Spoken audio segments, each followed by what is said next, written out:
Hi all, എല്ലാവർക്കും trade ടോക്സിൻ്റെ weekly വീഡിയോയിലോട്ട് welcome. ഇന്ന് നമ്മൾ പോഡ്കാസ്റ്റ് അല്ല, ഒരു ഇൻഡിവിജ്വൽ വീഡിയോ ആയിട്ട് വരാം എന്നാണ് വിചാരിച്ചിരിക്കുന്നത്. അപ്പോൾ ഇന്ന് നമുക്ക് സംസാരിക്കേണ്ട കാര്യങ്ങൾ, ഒന്ന് നമ്മുടെ മാർക്കറ്റ് സിറ്റുവേഷനെ കുറിച്ചിട്ട് നമുക്ക് സംസാരിക്കണം. കറൻ്റ്ലി മാർക്കറ്റിൽ നമ്മൾ ഇൻവെസ്റ്റ് ചെയ്യണോ, ഇനി മാർക്കറ്റ് എങ്ങോട്ട് പോകും എന്നൊക്കെ നമുക്ക് കൃത്യമായിട്ട് സംസാരിക്കണം. അതുപോലെ തന്നെ വളരെ ഇമ്പോർട്ടൻ്റ് ആയിട്ടുള്ള മറ്റൊരു കാര്യമുണ്ട്, അത് ഓപ്ഷൻ ട്രേഡേഴ്സിൻ്റെ കാര്യമാണ്. ഓപ്ഷൻ ട്രേഡേഴ്സിൻ്റെ ജീവിതം തന്നെ മാറ്റിമറിക്കാൻ സാധ്യതയുള്ള കുറച്ച് അപ്ഡേറ്റ്സ് ഗവൺമെൻറ്റിൻ്റെ ഭാഗത്തുനിന്നും സെബിയുടെ ഭാഗത്തുനിന്നും വരുന്നുണ്ട്. അതിനെങ്ങനെ ഓവർകം ചെയ്യാം, എങ്ങനെ അതിനെ നേരിടാം തുടങ്ങിയ കാര്യങ്ങളൊക്കെ സംസാരിക്കണം. അതുപോലെ തന്നെ മറ്റ് വളരെ ഇമ്പോർട്ടൻ്റ് ആയിട്ടുള്ള കാര്യം നമ്മുടെ ട്രംപ് അണ്ണൻ്റെ കാര്യം തന്നെയാണ്. അദ്ദേഹം എല്ലാ ദിവസവും മാറ്റി പറയുന്ന ഈ ഒരു അപ്ഡേറ്റ്സ് എന്താകും, അല്ലെങ്കിൽ ഇനി ഇന്ത്യൻ എക്കണോമീനെ ഇതെങ്ങനെ ബാധിക്കും തുടങ്ങിയ കാര്യങ്ങൾ നമുക്ക് സംസാരിക്കണം.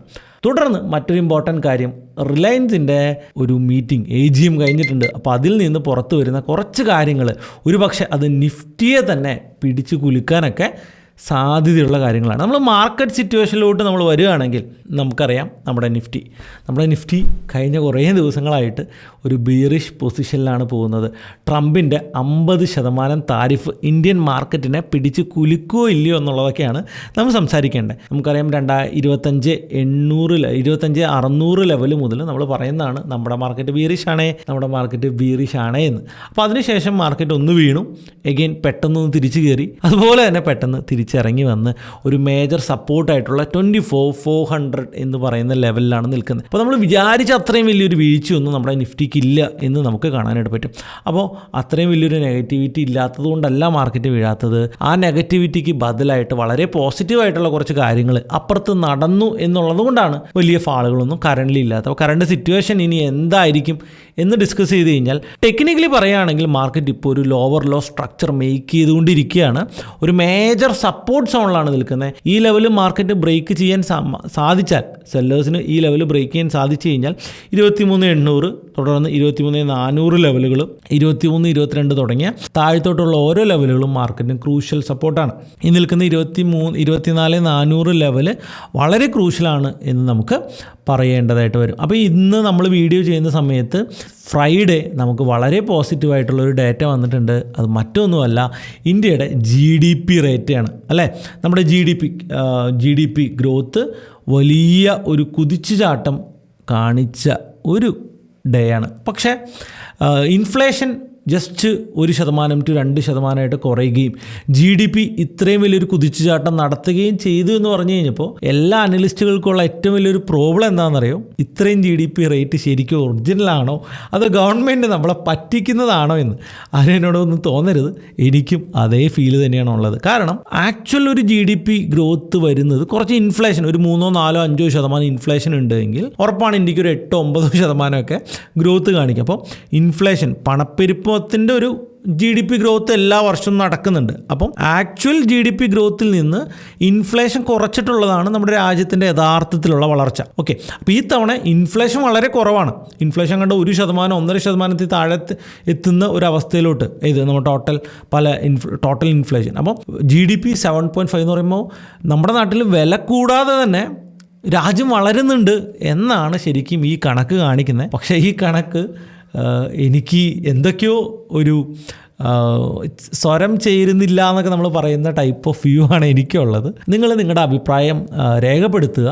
ഒരുപക്ഷെ ഇത് നല്ല കണക്കാണെങ്കിൽ, ഇത് ഒറിജിനൽ കണക്കാണെങ്കിൽ, മറ്റ് ഏജൻസികൾ കൂടി ഇത് വെരിഫൈ ചെയ്യുന്നുണ്ടെങ്കിൽ നമുക്ക് ഈ ഒരു കണക്കിനെ അക്സെപ്റ്റ് ചെയ്യാം. അങ്ങനെയാണെങ്കിൽ ഇത് നമ്മുടെ എക്കണോമിക്ക് വളരെ പോസിറ്റീവാണ്. ലോങ് റണ്ണിൽ വളരെ പോസിറ്റീവായിട്ടുള്ള പല കാര്യങ്ങളും ഈ ഒരു കണക്കുകൊണ്ട് കിട്ടും. ഇതുപോലെ തന്നെ മറ്റ് ഈ ഒരു മാർക്കറ്റ് പിടിച്ചു നിൽക്കാനുള്ള കുറച്ച് കാരണങ്ങൾ നമുക്കറിയാം. കുറച്ച് നാളുകളായിട്ട് നടക്കുന്ന ഒരു കാര്യം, വളരെ ലോ ഇൻഫ്ലേഷൻ, അതുപോലെ തന്നെ ലോ ഫിസിക്കൽ ഡെഫിസിറ്റ്. ഇന്ത്യക്ക് വളരെ ലോ ഫിസിക്കൽ ഡെഫിസിറ്റാണുള്ളത്. അതുപോലെ തന്നെ RBIയുടെ റേറ്റ് കട്ട് സംഭവിച്ചു. ഒരു രക്ഷയില്ലാത്ത ലിക്വിഡിറ്റി പമ്പ് ചെയ്യാനായിട്ട് ഗവൺമെൻറ്റിന് സാധിച്ചു. ഇതുപോലെ തന്നെ RBI RR reverse repo rate കുറച്ചു, ലിക്വിഡിറ്റി പമ്പ് ചെയ്തു. RBI ഡയറക്റ്റ്ലി ലിക്വിഡിറ്റി പമ്പ് ചെയ്തു. അതുപോലെ തന്നെ വളരെ ഇമ്പോർട്ടൻ്റ് ആയിട്ടുള്ളത്, സെപ്റ്റംബറോട് കൂടി GST റേറ്റ് കട്ട് ചെയ്യും. 12% ഉള്ളത് 5%, 28% ഉള്ളത് 18% GST കട്ട് ചെയ്യും. ഇത്രയും വരുമ്പോൾ തന്നെ നമ്മുടെ പബ്ലിക്കിൻ്റെ കയ്യിലോട്ടാണ് കൂടുതൽ ഫണ്ട് വരികയും നമ്മുടെ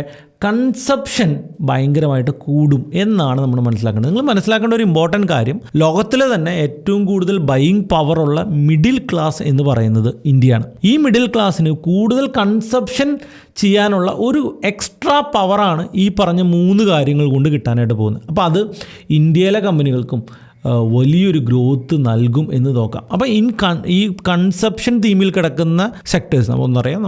FMCG സെക്ടർ, അതുപോലെ തന്നെ AC, സിമെൻറ്റ്, ഇൻഫ്രാസ്ട്രക്ചർ, ബാങ്കിങ് സെക്ടറിന് പോലും ഈ ഒരു കൺസപ്ഷൻ തീമിൻ്റെ ഗ്രോത്തിൻ്റെ ബെനിഫിറ്റ്സ് കിട്ടാനുള്ള സാധ്യതകളുണ്ട് എന്നാണ് നമുക്ക് പറയാനുള്ളത്. അപ്പോൾ ഈ അടുത്ത ഇപ്പോൾ GSTയുടെ എഫക്റ്റ് വരുന്നത് മിക്കവാറും Q3 റിസൾട്ടോട് കൂടിയായിരിക്കും. അപ്പോൾ Q3 റിസൾട്ട് നന്നാകാനുള്ളൊരു സാധ്യതയുണ്ട്. നമ്മൾ എത്രയൊക്കെ പോസിറ്റീവ് ഉണ്ട് എന്ന് പറഞ്ഞാലും ഏണിങ്സ് EPS കൂടാതെ, ഏണിംഗ് പെർ ഷെയർ കൂടാതെ നമ്മുടെ നിഫ്റ്റി ലോങ് റണ്ണിൽ ബുള്ളിഷ് ആകാൻ പോകുന്നില്ല. അപ്പോൾ Nifty 50 അല്ലെങ്കിൽ Nifty 500 സ്റ്റോക്കുകൾ പോസിറ്റീവ് റിസൾട്ടുകൾ കൊണ്ടുവരികയും ഏണിങ്സ് കൂടുകയും ചെയ്യാതെ നിഫ്റ്റി ബുള്ളിഷ് ആകില്ല. ഇത് വരുന്ന ചെറിയ ചെറിയ ട്രംപിൻ്റെ ന്യൂസ്, ഈ ന്യൂസൊക്കെ വരുമ്പോൾ ചെറുതായിട്ട് മോളിൽ പോവുകയും ചെറുതായിട്ട് താഴെ വരികയൊക്കെ ചെയ്യുമെങ്കിലും ഒരു സർപ്രൈസ് ഉണ്ടാക്കാൻ സാധ്യതയുള്ളത്, അല്ലെങ്കിൽ ഒരു എക്സ്ട്രോർഡിനറി റിസൾട്ട് മാർക്കറ്റിന് അല്ലെങ്കിൽ കമ്പനികൾക്ക് ജനറേറ്റ് ചെയ്യാൻ മാത്രം സാധിച്ചാലാണ് വീണ്ടും ഒരു 30,000 ലെവലിലോട്ടൊക്കെ മാർക്കറ്റ് പോകാനുള്ളൊരു സാധ്യതയുള്ളൂ. ഇല്ലെങ്കിൽ മാർക്കറ്റ് വലിയ മൂവ്മെൻ്റ് ഒന്നും ഇല്ലാതെ ഈ ലെവലിൽ കിടക്കാം. അല്ലെങ്കിൽ ഏണിങ്സ് ഇമ്പ്രൂവ് ആവുന്നില്ല എങ്കിൽ ഒരു പക്ഷേ മാർക്കറ്റ് ഇനിയും താഴത്തോട്ട് വന്നേക്കാം. നമ്മൾ നിഫ്റ്റിയുടെ വാല്യുവേഷനിലോട്ട് നോക്കുകയാണെങ്കിൽ നമ്മൾ ഏറ്റവും സിമ്പിളായിട്ട് നോക്കുന്ന വാല്യുവേഷൻ ഏതാണ്? പി റേഷ്യോ ആണ്. Nifty 50യുടെ പി റേഷ്യോ നമ്മൾ നോക്കുകയാണെങ്കിൽ ഇപ്പോഴും 21.5 നിഫ്റ്റിയുടെ പി റേഷ്യോ നമുക്ക് കാണാനായിട്ട് പറ്റും. പി റേഷ്യോ നോക്കുന്നത് വളരെ ഈസി ആയിട്ട് നമുക്ക് ഇത്തരത്തിലുള്ള ഇൻഡെക്സുകളുടെ വാല്യുവേഷൻ കണ്ടുപിടിക്കാനായിട്ട് സാധിക്കും. നമ്മളൊരു 5 ഇയർ പി റേഷ്യോ നോക്കുകയാണെങ്കിൽ ആവറേജ് പി റേഷ്യോ എന്ന് പറയുന്നത് ഏകദേശം ഒരു 21 സംതിങ് ആണ്. മീഡിയൻ 22.5 ആണെന്ന് കാണാൻ പറ്റും. പക്ഷേ കറൻ്റ്ലി ഇപ്പോൾ നമുക്ക് നിയർലി 22 ആണ്. അപ്പോൾ വലിയ വാല്യുവേഷൻ കുറവൊന്നുമില്ല.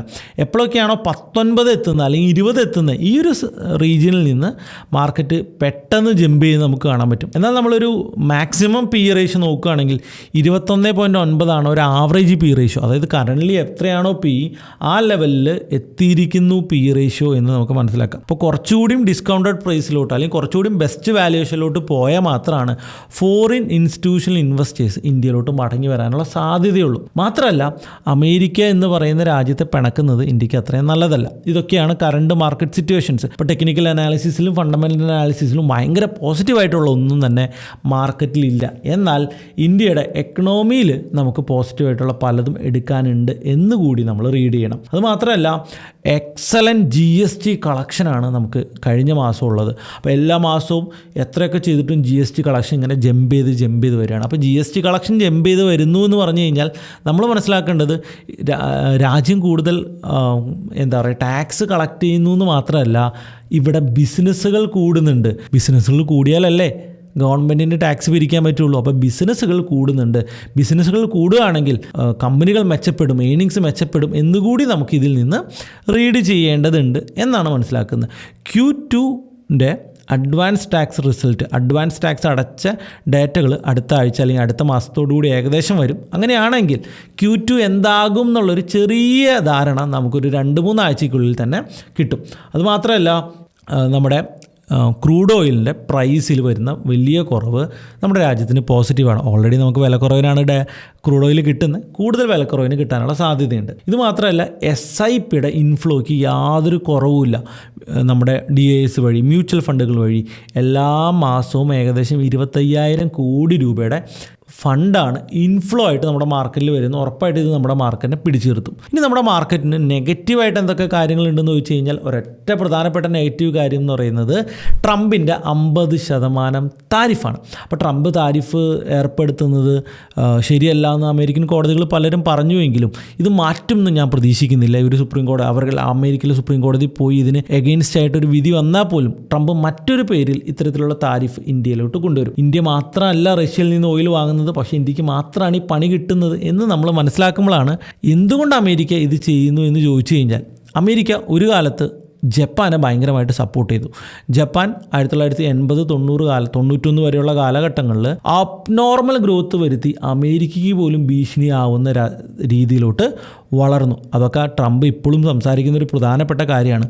അമേരിക്കൻ വിപണിയിൽ മൊത്തം ജപ്പാൻ്റെ ഉൽപ്പന്നങ്ങൾ കൊണ്ട് നിറയുകയും ജപ്പാൻ ശക്തമായിട്ട് ഒരു ലാർജ് എക്കണോമിയായിട്ട് വളരുകയും ചെയ്തു. ആഫ്റ്റർ ദാറ്റ് 91-ന് ശേഷം ഇതേ സപ്പോർട്ട് അമേരിക്ക കൊടുത്തത് ചൈനയ്ക്കാണ്. ഈ ചൈന ഇന്നും ലോകത്തിലെ ഒരു ഫാക്ടറി ആയിട്ട് വളരുകയും ഈ പറഞ്ഞ അമേരിക്കയ്ക്ക് പോലും ചൈനനെ കൺട്രോൾ ചെയ്യാൻ പറ്റാത്ത രീതിയിലോട്ട് ചൈന വളരുകയും അമേരിക്കയേക്കാൾ വലിയ ഒരു എക്കണോമിയായിട്ട് ചൈന മാറി എന്ന് തോന്നിക്കുന്ന പല കാര്യങ്ങളും നടന്നുകൊണ്ടിരിക്കുന്ന ഒരു സമയമാണ്. ഇനിയും ആ ഒരു സാഹചര്യത്തിലോട്ട് ആ ഒരു ലെവലിലോട്ട് ലോകത്ത് വളരാനുള്ള സാധ്യതയുള്ള മറ്റൊരു രാജ്യം അത് ഇന്ത്യയാണ്. ഇന്ത്യനെ വല്ലാണ്ട് കയറി സപ്പോർട്ട് ചെയ്ത് വളർത്തി വീണ്ടും തലവേദന ഉണ്ടാക്കാൻ അമേരിക്ക ഇഷ്ടപ്പെടുന്നില്ല എന്നാണ് നമ്മൾ ഇതുകൊണ്ട് മനസ്സിലാക്കേണ്ടത്. മറ്റൊന്നും കൊണ്ടുമല്ല ഇന്ത്യനെ ഇഷ്ടമല്ലാത്തത്. ഇന്ത്യ വളരുന്നു, ഇന്ത്യ വലുതാകുന്നു. ഇത് ഇഷ്ടമല്ലാത്തത് കൂടിക്കൊണ്ടാണ് അമേരിക്കയുടെ ഈ ചെറിയ ചെറിയ പണികൾ നമുക്ക് കിട്ടുന്നത്. ലോങ് റണ്ണിൽ നമുക്കിത് അത്രയും നല്ലതല്ല.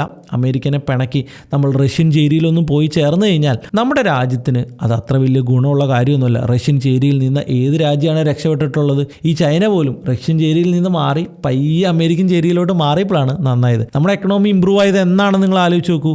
റഷ്യൻ ചേരിയോടുള്ള ഒരു ഓവറായിട്ടുള്ള അടുപ്പം ഒഴിവാക്കി മൻമോഹൻ സിംഗ് വന്നതിന് ശേഷം അമേരിക്കൻ ചേരിയോട് ചെറുതായിട്ടൊന്ന് ചേർന്നപ്പോഴാണ് നമ്മുടെ രാജ്യത്ത് വളരെ വലിയ വളർച്ച ഉണ്ടായത് എന്നുകൂടി ചേർത്ത് വായിക്കുമ്പോഴാണ് ഇതിൻ്റെ ഒരു വിരോധാഭാസം നമുക്ക് മനസ്സിലാകുന്നത്. അപ്പോൾ നമുക്ക് അമേരിക്കയോട് ചേർന്ന് റഷ്യനെ വെറുപ്പിക്കാതെ നിൽക്കുന്ന ഒരു സ്റ്റാൻഡ് എടുക്കുകയാണെങ്കിൽ അതായിരിക്കും നമ്മുടെ എക്കണോമിക്ക് ഏറ്റവും നല്ലത്.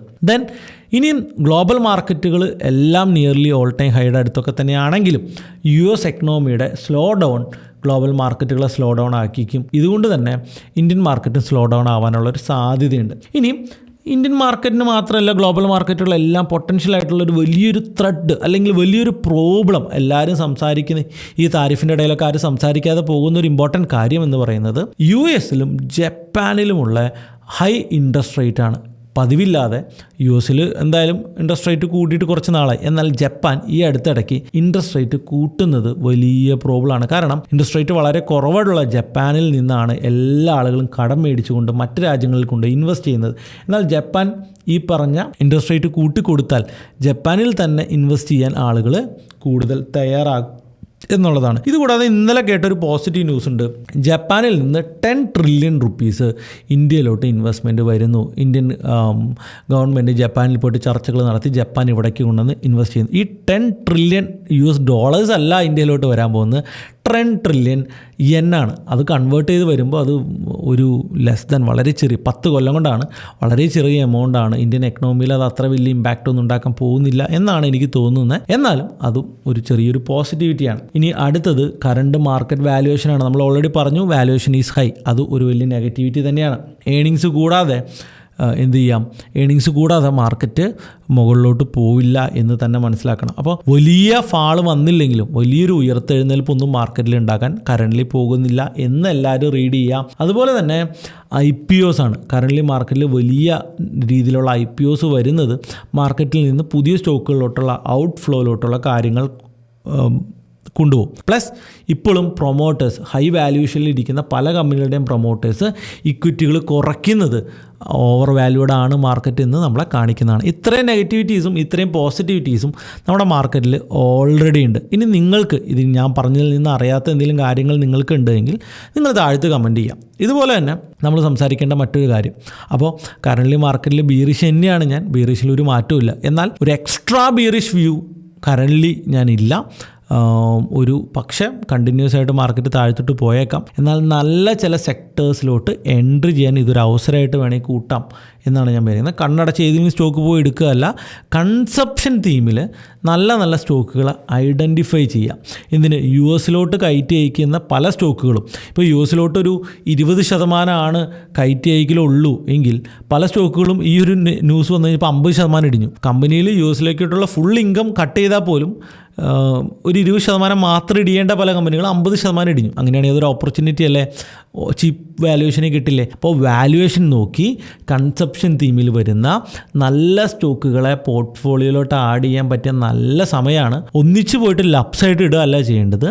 മൾട്ടിപ്പിൾ ഓപ്ഷൻ 1, 2, 3 പീസായിട്ട് നിങ്ങളുടെ ക്യാപിറ്റലിനെ സ്പ്ലിറ്റ് ചെയ്തുകൊണ്ട് 1, 2 പീസായിട്ട് ഇൻവെസ്റ്റ് ചെയ്യുക. മാത്രമല്ല അബ്നോർമൽ ഒരു ഫാള് കിട്ടിക്കഴിഞ്ഞാൽ ഇൻവെസ്റ്റ് ചെയ്യാൻ വേണ്ടി ഒരു 30% വരെ അല്ലെങ്കിൽ 40% വരെ ക്യാഷായിട്ട് റിസർവ് ചെയ്ത് വെക്കുകയാണെങ്കിൽ അതൊരു വലിയ ഓപ്പർച്യൂണിറ്റി ആയിരിക്കും. ദെൻ ഇനി നമുക്ക് നമ്മുടെ ഓപ്ഷൻ ട്രേഡിങ്ങിനെ കുറിച്ച് സംസാരിക്കാം. കറൻലി മാർക്കറ്റിൽ ഒരു രസകരമായിട്ടുള്ളൊരു കാര്യമാണ് വരാൻ പോകുന്നത്.